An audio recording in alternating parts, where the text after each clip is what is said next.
Hey, what's going on everyone? Welcome back to my channel.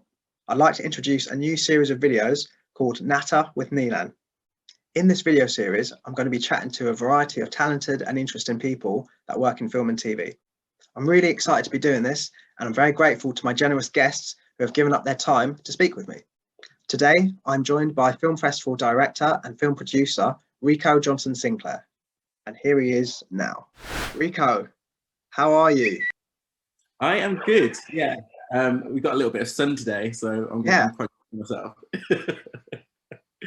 How are you? I'm all right. I'm all right. It's been a strange start to the year. You know, after the year that we've had. Yeah,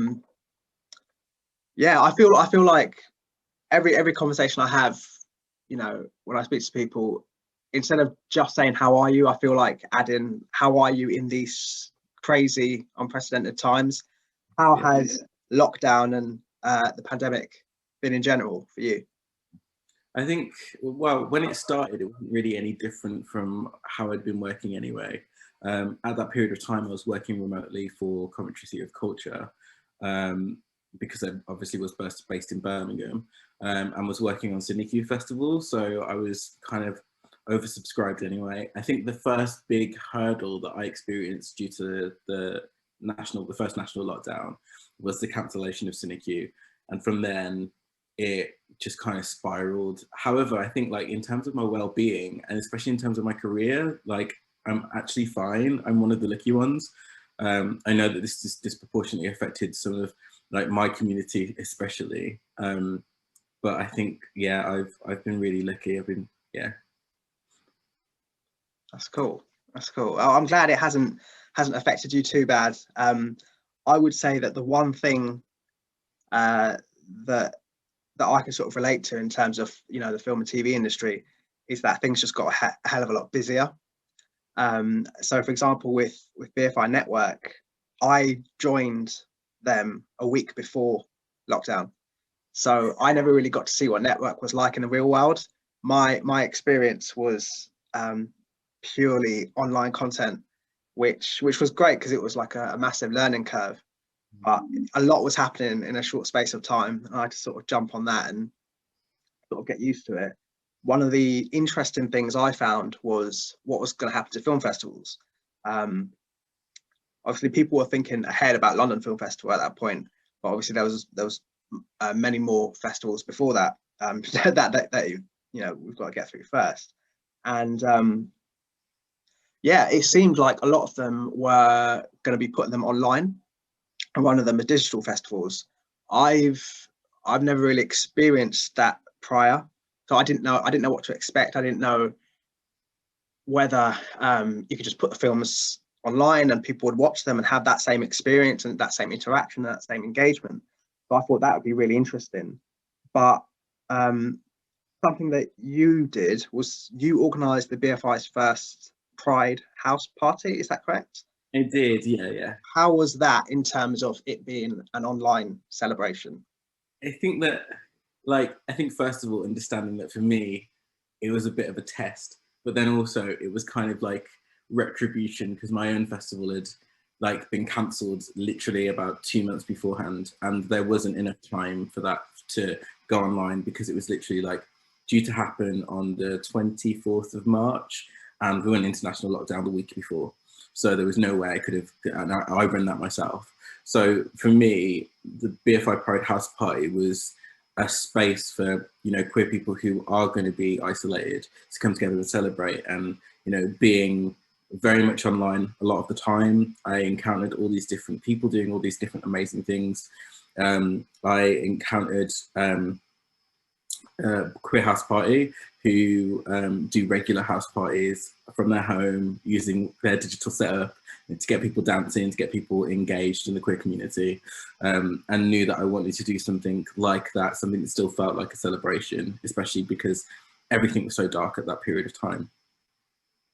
And yeah, working with like Blaze as well to showcase his film and the Q&A aspects of that. I thought it was really important to pick that film specifically because it visits lots of different prides all over the UK.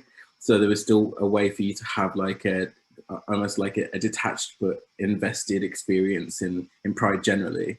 But as a digital program, it was still very experimental. And I think that's why at that point, I just left the planning to each individual person. So it's almost like I was commissioning people to do the work rather than holding all the work together.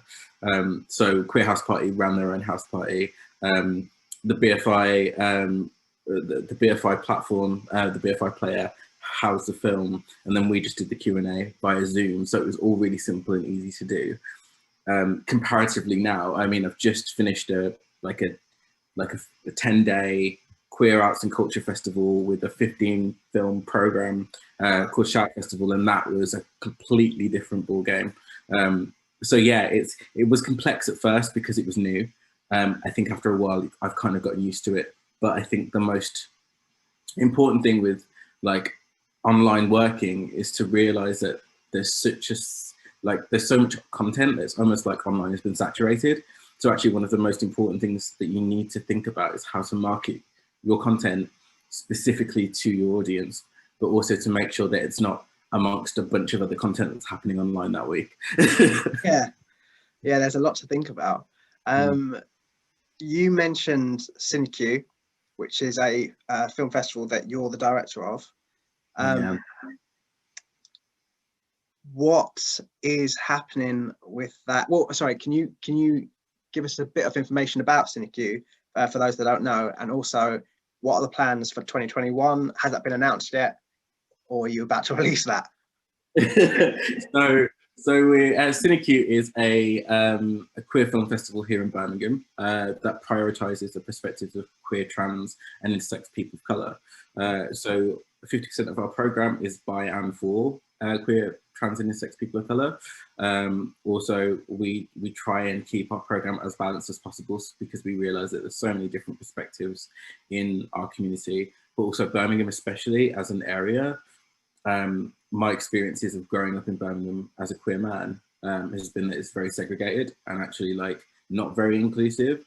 So CineQ is all about using film as a language to try and dismantle some of that discrimination within the community, but also to give a voice to the different perspectives of our community, to allies or cisgender heterosexual people that are also engaged in our program. So it started off as like a community cinema. We were supported by Cinema for All, and we operated like every 2 months in like this really cute but very cold space called Centrala with like plastic seats, but the films were always great, and there were always films that didn't make it to Birmingham, so we didn't show films that had shown in Birmingham before.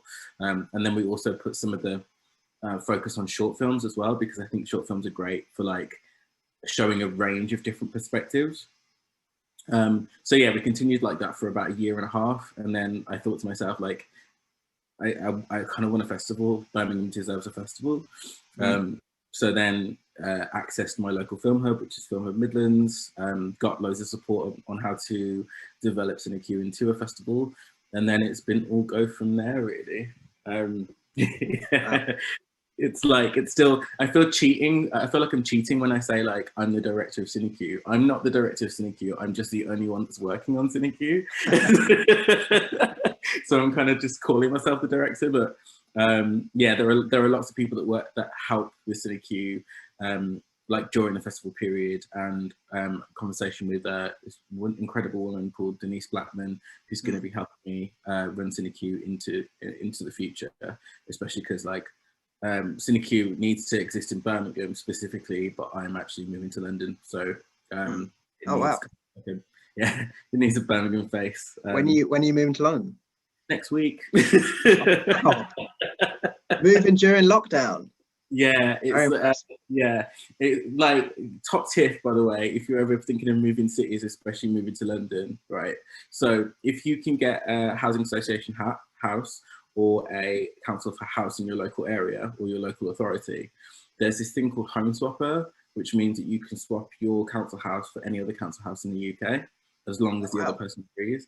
So actually what would have been, I'm moving because there's just more opportunities to create film in London, but also there's more opportunities in film in London, and having like worked 6 years in the industry here, it's kind of like always working for scraps. And I want to go somewhere where film is invested in. And unfortunately, that isn't the regions, despite the fact that I've tried to perpetuate the narrative that the regions need more support.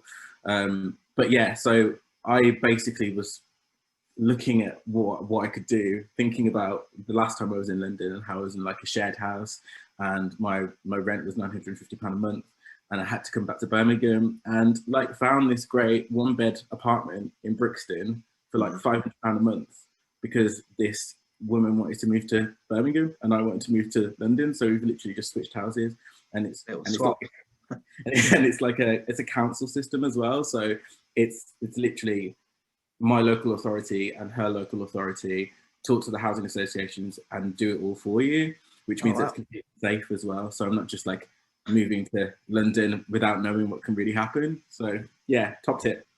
So yeah, moving to London. That's cool. Do you know whereabouts you're moving to? Brixton, yeah. Oh, you're going back to Brixton?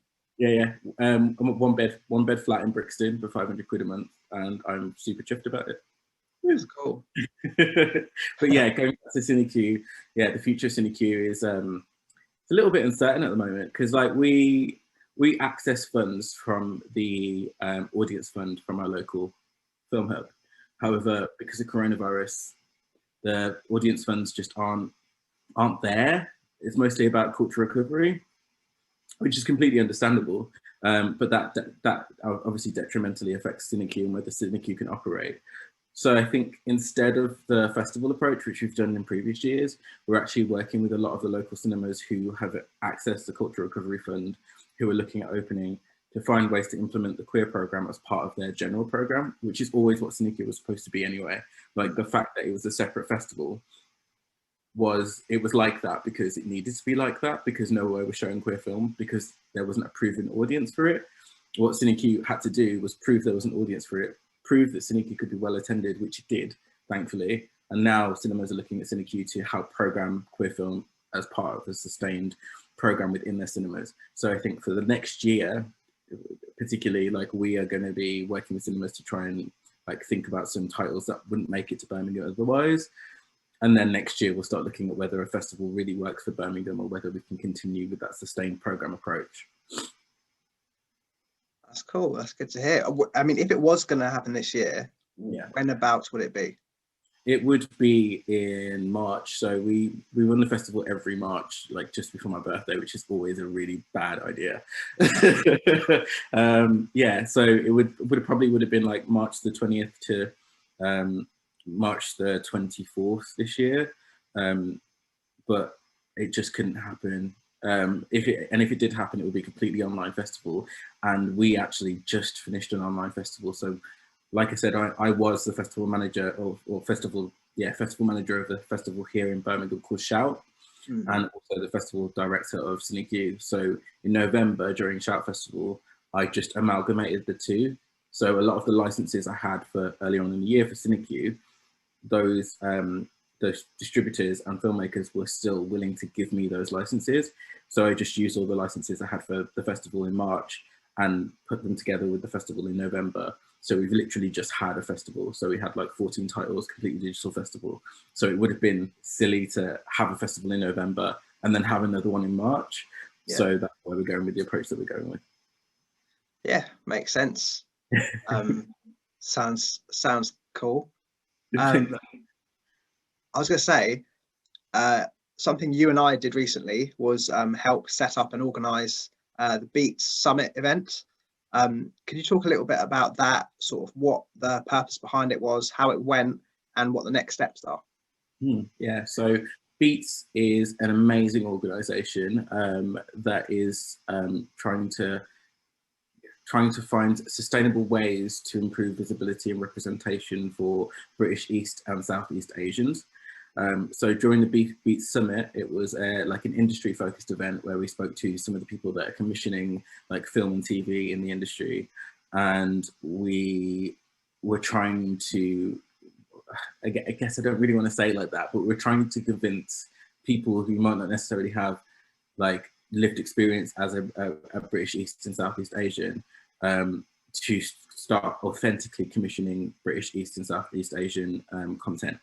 But then on top of that, they launched this beautiful thing called the Beats test, which is a lot like the Bechdel test, where you can like track whether something is, you know, it passes and is authentically British East and Southeast Asian.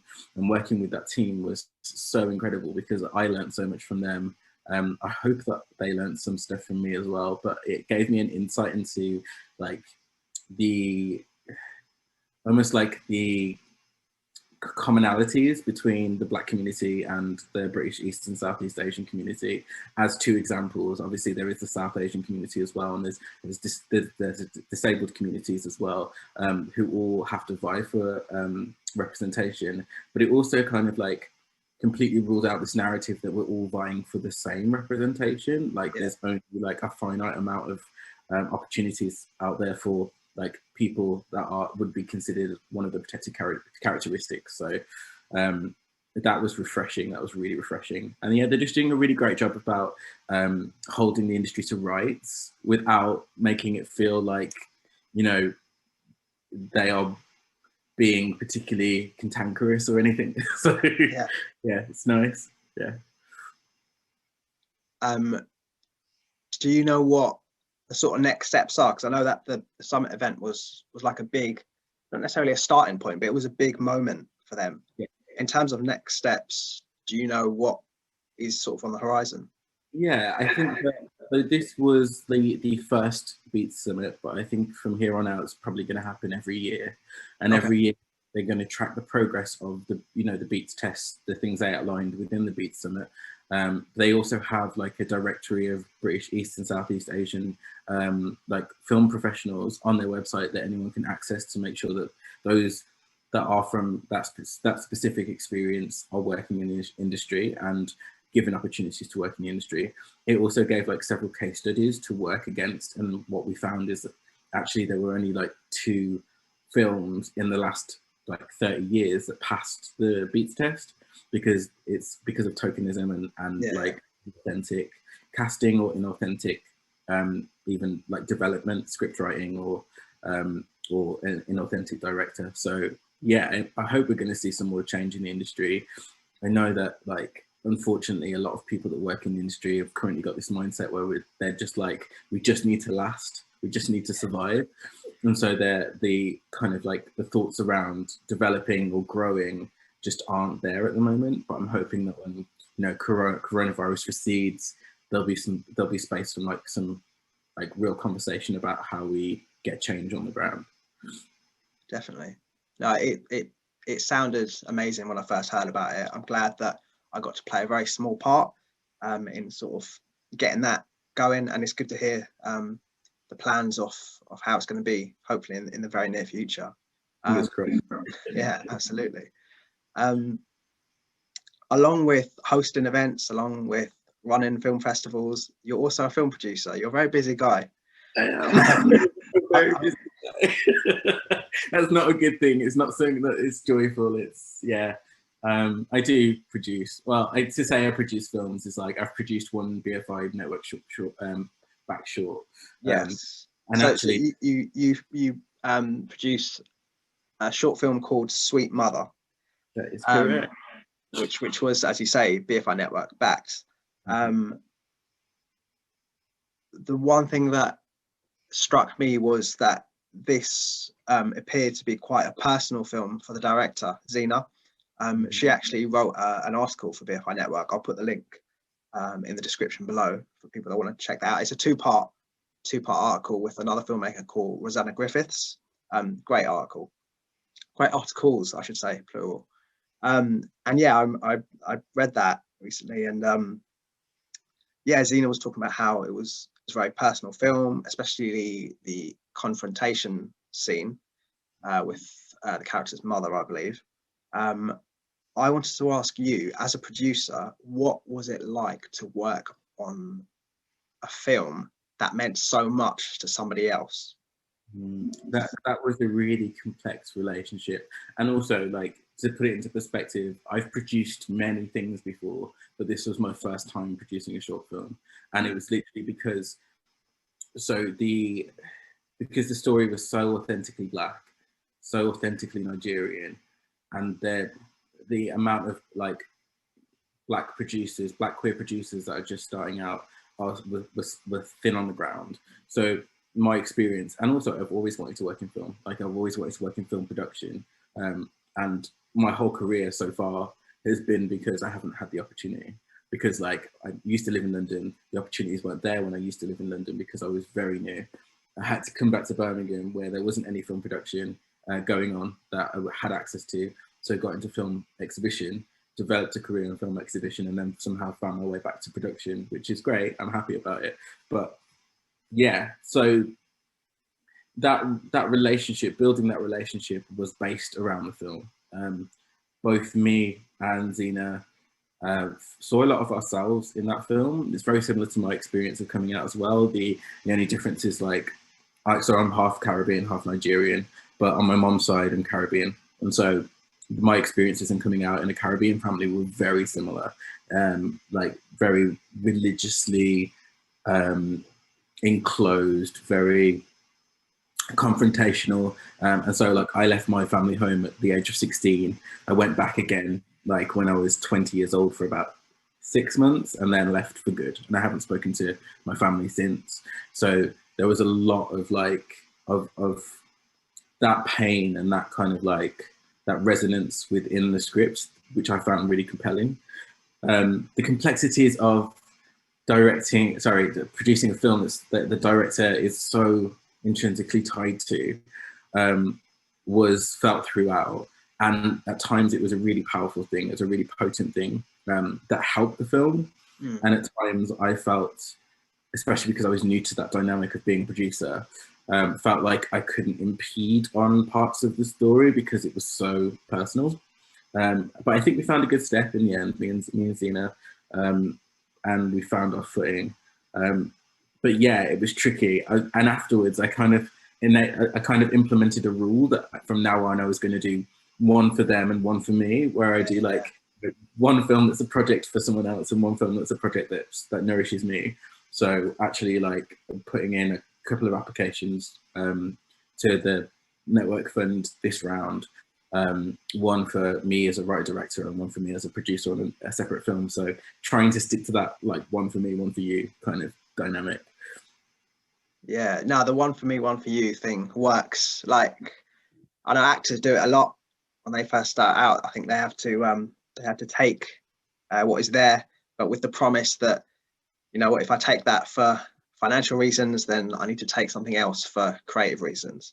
But yeah, as a producer, I don't know, I sometimes feel that it's the producer's job to tell the creatives, the writers, the directors, you know, the other HODs on set that they can't have stuff, or that we're running out of money or time or lights. And yeah, I just wondered how that was in terms of like working with Zena on this project. Like, did it change your, like, if it wasn't such a personal project, if it was purely fiction, do you think you would have done things differently, or were you glad you sort of had that element as part of production so that you could sort of maybe second guess things that you would normally do and actually go, well, this thing or this part of it is needed to tell this story in the right way, therefore I need to trust the, you know, the person whose narrative this is? We had like there was definitely some of that. There was definitely some of like acknowledging which parts were necessary and acknowledging which parts might be transient. But altogether, because I think we ran our set completely different from the way that sets would normally run. It was very like flat hierarchy. There was no kind of, it was very much like a community set. And we all spoke openly about the issues, the barriers. We knew how much budget we were going into. We all sat down and looked at the budget. We knew we couldn't overrun. Zena was very frank about the parts of the script that she wanted to keep in, that they wanted to keep in, which was really refreshing. And there was just like a really nurturing energy on set as well, because of the energies of the HODs and the below the line crew members. Mm-hmm. Also, I think a lot of the talent could see parts of themselves reflected in the story. That's so cool. It was a really nice environment to be in. So in terms of like having to keep things separate and that hierarchical structure that makes sure that certain things are prioritized. I think we didn't really have a lot of that. At the end of every day, we'd sit down, we'd talk about how it went, we'd talk about how much time we had. The only time there was ever a hierarchical or stressful structure is when it got towards the end of the day and we were like, right, okay, yeah, the sun's going down, we've got like an hour to do this, everyone, like, get it done. And that slowly getting more and more panic towards that kind of like end of the day. But other than that, I think we were fine. That's cool. I mean, Sweet Mother has been featured in loads of festivals so far, which is good. It, as we said before, it is a network supported short film. So currently, as far as I know, the network short film fund is closed because towards the end of last year we changed the sort of format of it. Rather than it being constantly open window, we're now doing it in sort of windows within a certain time frame.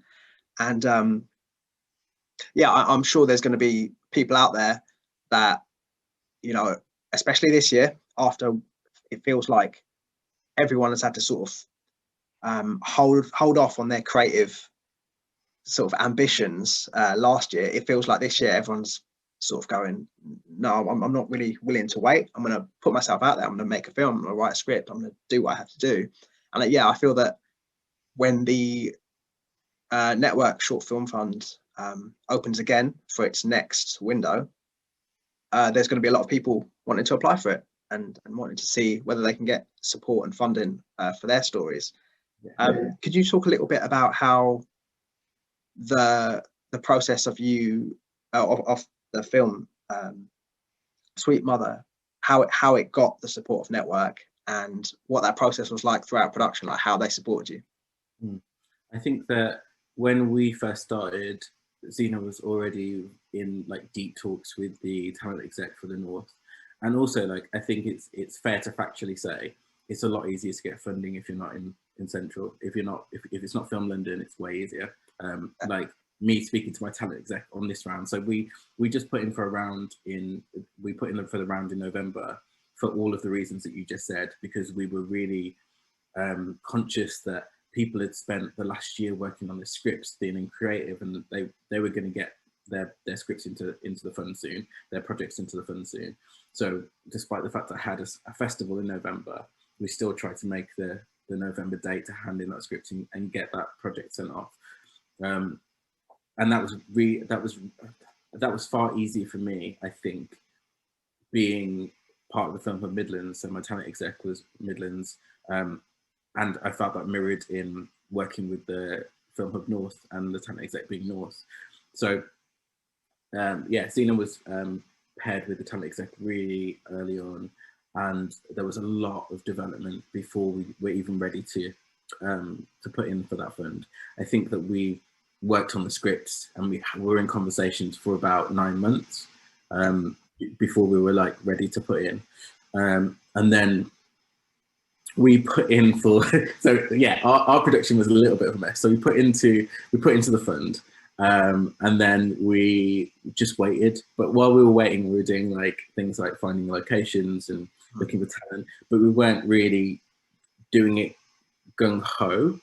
And we know we wanted to put in for BFI Flair in like November when the deadline was. I think it was November the 19th that year, and it took about 4 or 5 months for the decision to get back, and then the systems that the BFI has to release that money and to, you know, pay for like insurance only held at that time. So by the time we were ready to like start, it was like September, and we had to get it done in, I think we got paid and we literally started production 2 weeks later.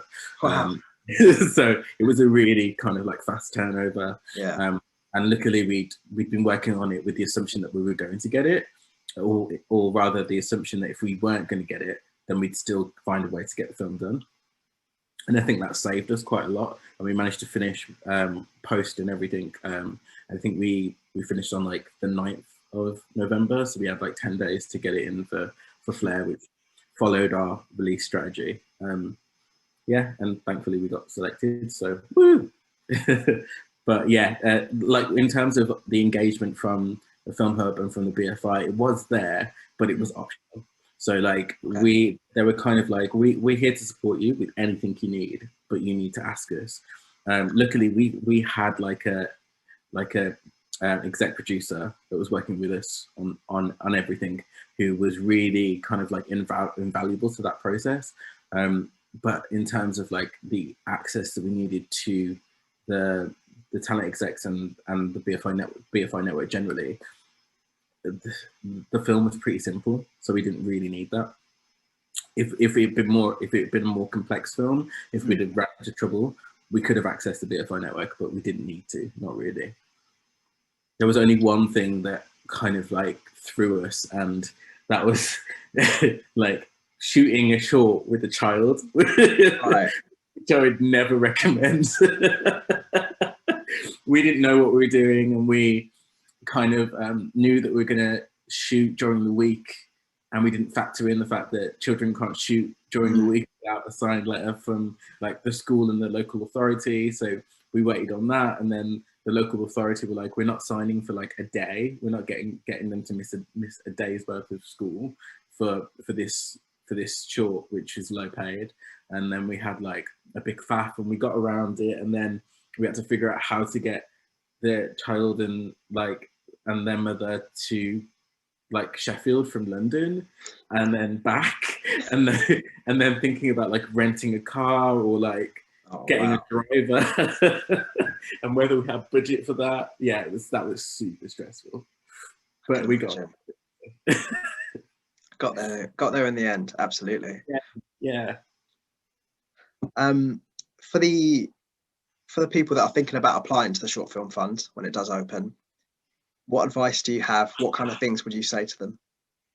I would say don't apply until you've spoken to your talent exec, because like, especially if you're a new producer / director / writer, I think that the feedback you can get from your talent exec is so invaluable. Like my local talent exec is Alex Jackson, and she is amazing. She is. Absolutely. Honestly, like when I was developing that script, and it's a difficult one. It's about racially motivated sexual assault, and so like developing that project was really difficult. But having Alex there to kind of like just be that support was the only reason that I got through it, to the point where I'm like, okay, I'm ready to hand in now.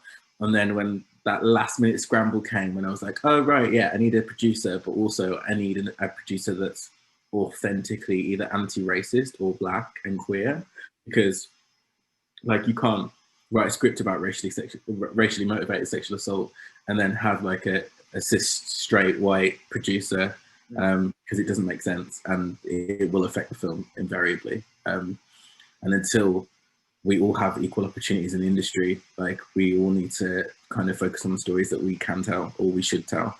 And I'm a really big believer of that. But yeah, so definitely get in touch with your talent exec.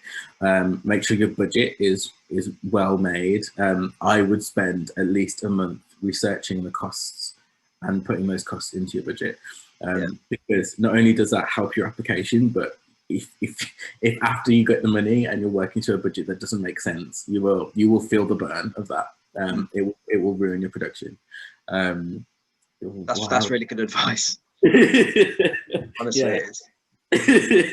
I just feel like for like a couple of projects that I've done outside of the network, like I've written budgets that are like ridiculously stringent because the funding is like significantly less, and it's always ruined production for me, because it's like, oh, I can't actually buy the thing that I put here for like £200. For £200 it costs £1,000 and there's no way around it. So now my budget's completely out of balance. So yeah, I think just open communication with the BFI. They're there to help and they're there to support. And yeah, they're not without their flaws as an institution, but I think that they are trying to do a lot of good. I think the BFI is changing dramatically, and it has done over the last 2 years. And I definitely feel that the hubs are there to help, especially the hubs on the ground. But the BFI wants to help too, and they will if they can. So Definitely. yeah, just get LinkedIn. Brilliant. Invariably, what's going to happen is, obviously, I don't know the numbers, but I do know that, you know, when this short film fund window does open for BFI Network, like I said, I do think they are going to get inundated with applications. There will be, I think there will be a lot of people disappointed when their application doesn't get selected or chosen for further development. And yeah, I always found it a strange place, because obviously people would email in and they would question sort of why their application wasn't chosen, or what was it about their project that Network didn't like. And it's difficult to know what to say to people. Like, for me as a writer, I deal with rejection in a certain way. I've done a video about dealing with rejection, which people can go and check out if they haven't already. But yeah, in terms of in terms of a director or a producer, what would you say to people that get the no, specifically in terms of getting short film funding from BFI Network? It's a tricky one. Rejection is always really hard, especially if you've poured your whole self into something, which obviously you do if you're a filmmaker. You have to, otherwise your film isn't going to feel authentic. I guess for me, it's tricky, because the only time I've been rejected from a short film fund from the BFI is when I applied for More Films for Freedom, for a project based on Bisi Alimi, who is the first Nigerian man to come out on national television in Nigeria, and his experience after that when he came to London.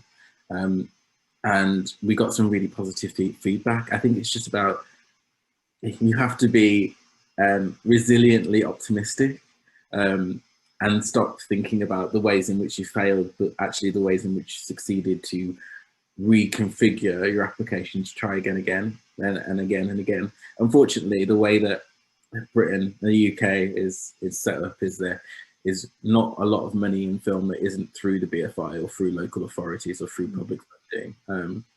So it's not really a case of trying to find private funding for your film. It's more of a case of trying to reframe the film so you can apply again, and taking that feedback and feeding it into what you're trying to create.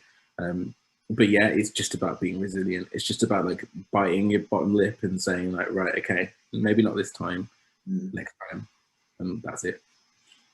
Yeah, I agree. I think it's also about it's someone's opinion at the end of the day. So you've created something, you're putting it out there. You are asking for people to judge the work and judge you as a creative, and they're going to have an opinion. It might not be something you agree with, but that is their opinion. I don't think you can sort of hold it over them to say, no, you must like my work. Why don't you like my work? What don't you get? It's, you put it out there, they don't like it. There's a million and one reasons as to why they don't like it, and that can be a difficult thing to take. But I think another thing, sort of going off on a bit of a tangent, is creating your own work. We live in an age where, people say that filmmaking has been sort of democratized, and that everyone can do it, and everyone's a filmmaker, and you can pick up your phone and make stuff. And of course, there's a difference in money and quality and all that sort of stuff. But ultimately, if you make something, you put it online, you put it out there, and people like it. So many people have made not only careers but just fantastic work by having that.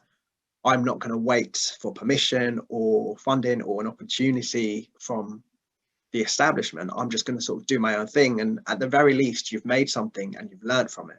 And then that the next thing you can apply those lessons to and make something better.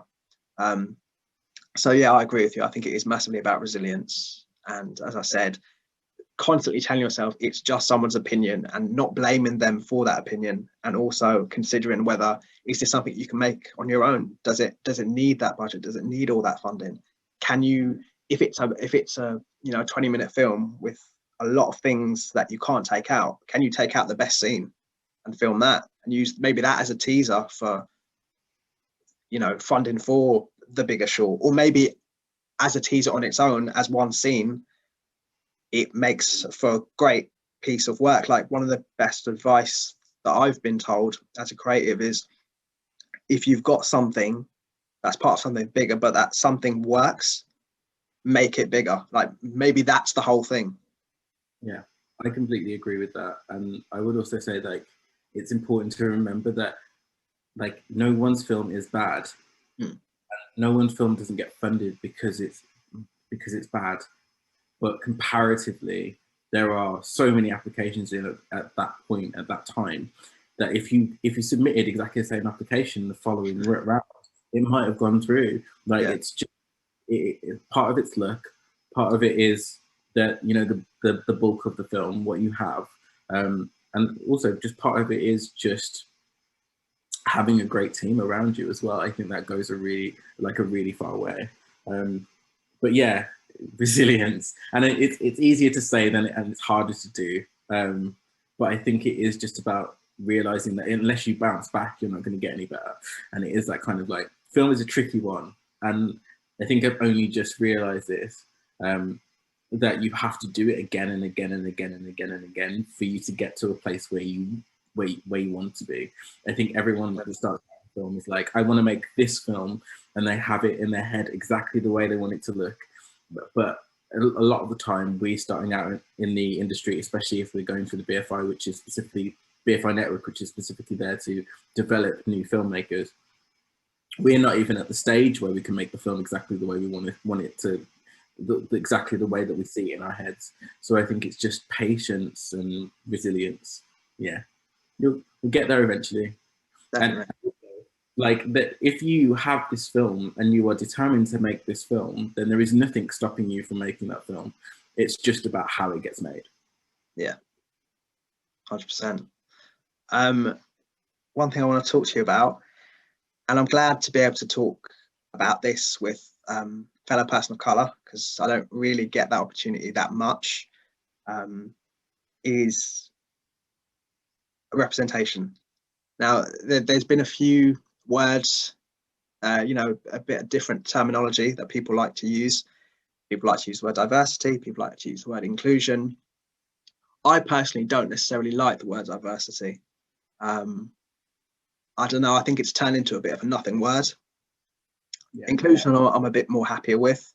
So I worked it in the department called inclusion for BFI. So it's, you know, it's trying to say everyone's a part of something.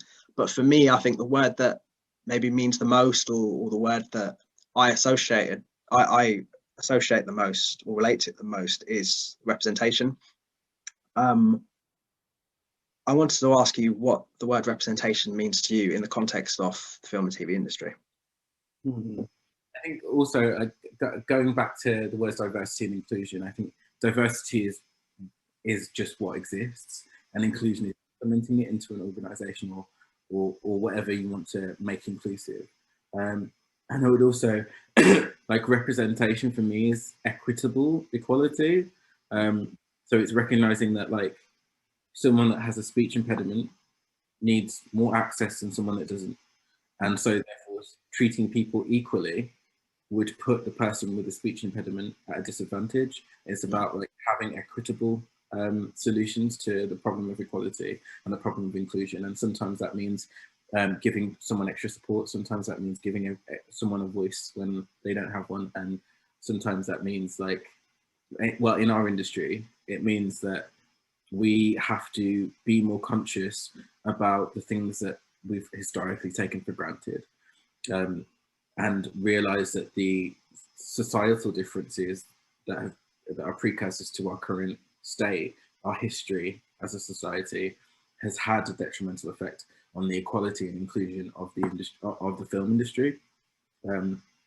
So representation to me is getting to a point where the people that are best placed to have the conversations or to make the content are placed in situations where they can make that content, but also recognizing that not everyone that's black wants to make a black film.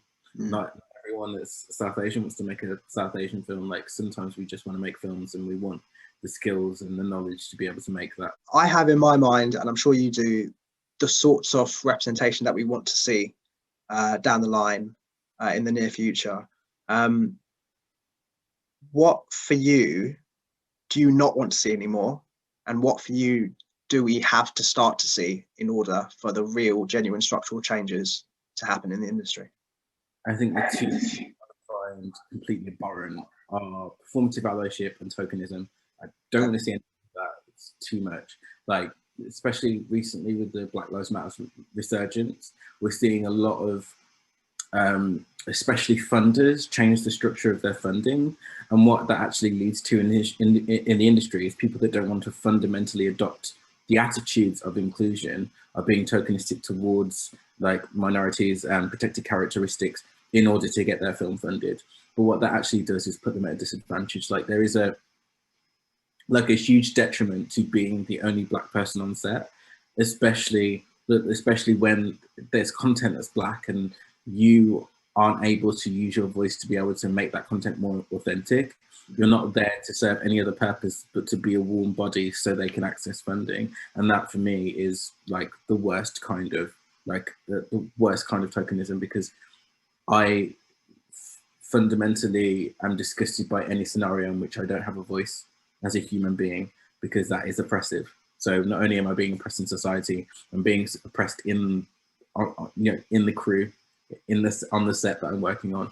And performative allyship is just like people or organizations that are using Black Lives Matter's resurgence and using the visibility of diversity and inclusion to kind of market themselves as someone that advocates for diversity and inclusion, when actually in their back office, in their processes, they're not doing anything to to champion Black creatives in the workplace. They're not doing anything to champion like diverse people in the workplace. They're not being inclusive at all. They're just using what is currently visible, using what's currently very hot in the mainstream media to give a kind of like an image of themselves which isn't accurate to how they're treating diverse people. Well said, very well said. Rico, thank you so much for your time today. I really, really appreciate it. It's been fantastic to speak to you. Guys, you can follow Rico on Twitter and Instagram, I believe. I will put the links in the description, maybe here and here.